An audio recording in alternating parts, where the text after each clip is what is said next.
আসসালামু আলাইকুম বন্ধুগণ, আশা করি আপনারা ভালো আছেন, সুস্থ আছেন। আজকে আমি আপনাদের জন্য নতুন একটা রেসিপি নিয়ে আসছি। গয়াল গরুর মাংস কিভাবে রান্না করতে হয়। গয়াল গরুটা দেখতে মোষের মতো শিং, মোষের মতো মিশমিশে কালো, পাও চারটা সাদা। এটার নাম হলি গয়াল গরু। এটার মাংস আমু কখনো খাই নাই, আজকে প্রথম আমি গয়াল গরুর মাংস রান্না করব। যাই হোক, এবার মূল রেসিপিতে ফিরে যাব। মাংসগুলো এবারে ভালো করে ধুয়ে নেব। মাংস ধুয়ে নেওয়া হয়ে গেছে। মাংসের মধ্যে এখন দিয়ে দেব কাঁচামরিচ, পেঁয়াজ, রসুন কুচি পরিমাণ মতো। এবারে দিয়ে দেবো গোটা মশলা। এখানে দারচিনি, তেজপাতা, লবঙ্গ, গোলমরিচ, সাদা এলাচ আছে পরিমাণ মতো দিয়ে দেব। 1 চামচ লবণ, 2 চামচ লবণ দিয়ে দেব, 1 চামচ হলুদ গুঁড়া, শুকনা মরিচের গুঁড়া, 1 চামচ ধনিয়ার গুঁড়া, 1 চামচ জিরার গুঁড়া, 1 চামচ গরম মশলার গুঁড়া। এবারে দিয়ে দেবো পরিমাণ মতো সরিষার তেল,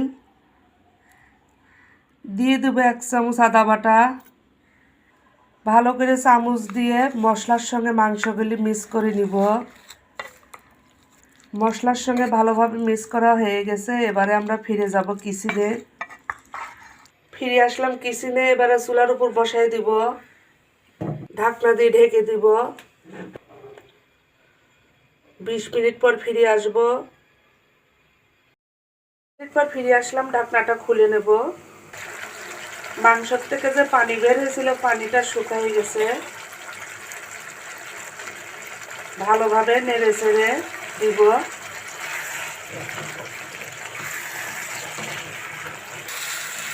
ভালোভাবে মাংসটা কষানো হয়ে গেছে। মাংসর থেকে যে পানি বের হয়েছে এটা দিয়ে কষাই গেছি। এক্সট্রা কোনো পানি ব্যবহার করি নাই। এখন মাংসের মধ্যে পানি দিয়ে দিব।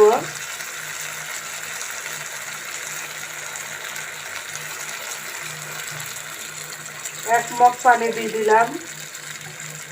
বেশি পানি দেব না, কারণ ভুনা মাংস, এই কারণে।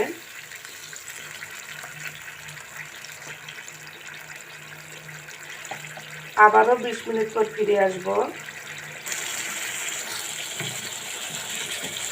মাংস ভুনা করা হয়ে গেছে। এবারে নামাই নিব। মাংসটা এবার একটা পাত্রতে ঢেলে নিব। এই মাংসর এবারে আপনাকে গল্প শোনাই আপনাদেরকে। অফিস থেকে আমরা উত্তরবঙ্গের 2 জন আসতেছিলাম। আমরা ভাবেছি এটা মোষ। ও বলতেছে, হাফিজ আপা, মোষের ভাগা একটা নিতে হবে, শুক্রবারে জব করবে। পরের দিন অফিসে ও যায় বলে, হাফিজ আপা, এটা বলে মোষ না, এটার নাম গয়াল গরু। এটা আমরা খাবো না, কারণ আমরা উত্তরবঙ্গের মানুষ, কখনো এটা খাই নাই। তখন আমি একটা আঙ্কেলটা জিজ্ঞেস করলাম, আঙ্কেল, গয়াল মানে কি? আঙ্কেল বলতেছে, এগুলো বন গরু, পাহাড়ের মধ্যে থাকে। এখন অনেকে বাড়িতে এটা পালে, এই গরুটা। কালকে যাওয়ার সময় দেখব গরুটার শিং মোষের মতো, পাও চারটা সাদা। যদি হয়ে থাকে তাহলে জানবো গয়াল। তারপরে আঙ্কেলকে যে বললাম, হ্যাঁ আঙ্কেল, আপনি যেটা বলছেন এটাই ঠিক। তা আজকে এই গরুটা জব করছে শুক্রবার, তাই আমার স্বামী কিনে নিয়ে আসছে। যে আমরা তো কখনো এই গরুর মাংস খাই নাই, খেয়ে দেখি আসলে কেমন লাগে। তা আপনারাও সবাই খেয়ে দেখবেন, আশা করি আপনাদেরও ভালো লাগবে।